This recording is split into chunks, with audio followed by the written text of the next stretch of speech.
All the best అన్న. Meet అయిపోవాలి. All the best.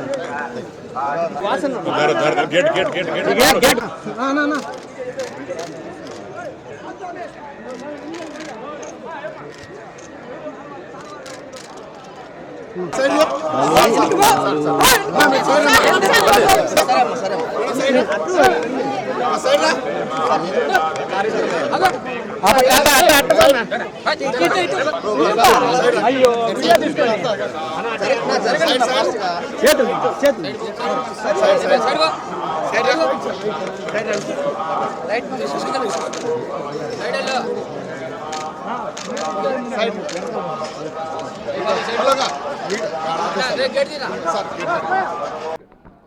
నమస్కారం అండి. ఇవాళ మార్చ్ 28 నా సినిమా రాబిన్ వస్తుంది ఇవాళ. సో దాని ముందు స్వామివారిని దర్శించుకున్నాను. దర్శనం మా బుజ్జలో సుధీరన్న వల్ల శ్రీనివాస్ ఎమ్మెల్యే మాకు చాలా బాగా జరిగింది. మా ఫ్యామిలీ ఫ్రెండ్ ఎప్పటి నుంచో. సో థ్యాంక్ యూ అన్న, thank you so much. So అందరూ ప్లీజ్ సినిమా చూడండి, చూసి ఎంజాయ్ చేయండి. నెక్స్ట్ ప్రాజెక్ట్ సినిమా పేరు తమ్ముడు అండి. అది will come out in June or May.